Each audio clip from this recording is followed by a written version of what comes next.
Assalamualaikum warahmatullahi wabarakatuh. Selamat pagi anak-anak. Bagaimana kabar kalian hari ini? Semoga anak-anak tetap dalam keadaan sehat walafiat. Nah, jangan lupa protokol kesehatannya tetap harus dipatuhi ya. Nah, bagaimana sekarang? Sudah semangat untuk memulai pembelajaran? Semangat ya. Nah, sebelum pembelajarannya kita mulai, marilah kita dahului dengan membaca basmalah. Bismillahirrahmanirrahim. Amatilah 3 buah gambar berikut ini. Apa yang mereka lakukan? Betul sekali. Pada gambar 1 yang mereka lakukan adalah sedang menjenguk teman yang sakit. Ini artinya kita harus mempunyai rasa peduli kepada orang lain. Nah, gambar yang kedua yaitu sedang melakukan penelitian dengan alam sekitar dengan menggunakan kaca pembesar.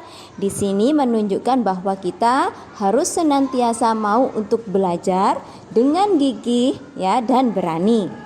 Kemudian gambar yang ketiga yaitu sedang membantu teman yang bukunya habis terjatuh. Nah, di sini menunjukkan bahwa kita harus menolong orang lain tanpa pamrih atau dengan ikhlas. Sikap-sikap tersebut harus kita miliki karena sikap-sikap tersebut termaksud meneladani sikap kepahlawanan dalam kehidupan sehari-hari.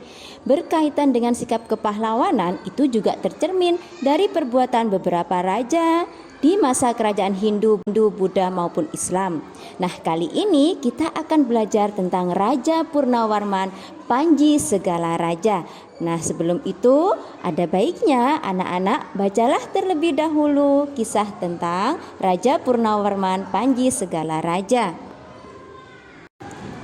Setelah membaca teks non-fiksi tentang Raja Purnawarman Panji Segala Raja, kita dapat menggali beberapa informasi. Di antaranya yaitu tentang perjuangan Raja Purnawarman. Apa saja perjuangannya? Yang pertama adalah beliau memperbaiki saluran air Sungai Gangga. Yang kedua, beliau juga memperbaiki dan memperindah alur Sungai Cupu sehingga air bisa mengalir ke seluruh kerajaan. Yang ketiga, Raja Purnawarman berani memimpin angkatan laut Kerajaan Tarumanegara untuk memerangi bajak laut dan membasmi semua perompak. Peninggalan dari Raja Purnawarman dapat kita gali juga, yaitu peninggalan benda bersejarah dan peninggalan berupa sikap kepahlawanan. Peninggalan yang berupa benda yaitu sebuah prasasti yang bernama Prasasti Ciaruteun. Prasasti ini adalah bentuk telapak kaki dari kaki Raja Purnawarman. Prasasti ini sebagai wujud kecintaan rakyat kepada Raja Purnawarman. Sedangkan untuk sikap kepahlawanan yang dimiliki oleh Raja Purnawarman yang dapat kita teladani dalam kehidupan sehari-hari adalah beliau adalah seorang yang pemberani, peduli dengan rakyatnya, bijaksana, pantang menyerah, rela berkorban, dan juga gigih. Nah, itulah yang bisa kita gali dari teks non-fiksi Raja Purnawarman. Selanjutnya kita akan mempelajari tentang sifat-sifat cahaya. Setiap hari kita merasakan manfaat dari cahaya. Di tempat terang kita dapat melihat benda-benda dengan jelas. Namun sebaliknya, di tempat gelap kita tidak dapat melihat dengan jelas. Cahaya berasal dari sumber cahaya. Di antaranya yaitu lilin, lampu, matahari, senter. Benda-benda ini merupakan benda yang menghasilkan cahaya. Maka benda yang dapat menghasilkan cahaya dinamakan sumber cahaya. Sumber cahaya terbesar yang ada di bumi ini yaitu matahari.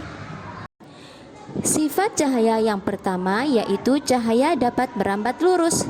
Sifat cahaya yang merambat lurus akan terjadi jika melewati satu medium perantara.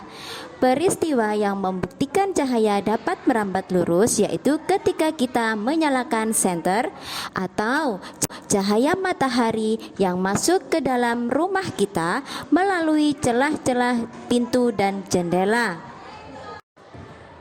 Cahaya dapat merambat lurus dapat kita buktikan dengan percobaan berikut ini. Percobaan menggunakan 3 buah karton tebal yang dilubangi di bagian tengahnya dan 1 buah lilin. Karton-karton tersebut diletakkan dengan posisi sejajar atau searah garis lurus dengan cahaya lilin. Lalu amatilah apa yang terjadi. Yang terjadi adalah kita dapat melihat cahaya pada lubang karton tersebut. Namun, bagaimana jika posisi karton tersebut kita geser menjadi tidak sejajar? Maka cahaya yang ada pada lilin tidak dapat kita lihat. Dari percobaan tersebut dapat kita simpulkan bahwa cahaya dapat merambat lurus. Sifat cahaya yang kedua yaitu cahaya dapat dipantulkan. Kita dapat melihat benda karena benda memantulkan cahaya yang mengenainya ke arah mata kita. Salah satu bukti bahwa cahaya dapat dipantulkan dalam kegiatan kita sehari-hari adalah ketika kita bercermin. Cahaya yang mengenai tubuh kita akan dipantulkan kembali kepada cermin, sehingga ketika kita melihat cermin, kita juga dapat melihat bayangan kita. Salah satu contoh lain adalah ketika kita bermain di siang hari dengan membawa sebuah cermin. Jika mengarahkan cermin ke arah datangnya sinar matahari, kemudian kita arahkan ke dinding, maka yang terjadi adalah sebuah pantulan cahaya yang terpantul dari sinar matahari. Nah, itulah pembelajaran kita hari ini. Demikian pembelajaran kita hari ini. Semoga anak-anak dapat mengikutinya dengan baik dan bermanfaat bagi kalian semua. Sebelum saya akhiri, marilah kita tutup dengan membaca hamdalah. Alhamdulillahirabbil alamin. Sekian, wassalamualaikum warahmatullahi wabarakatuh.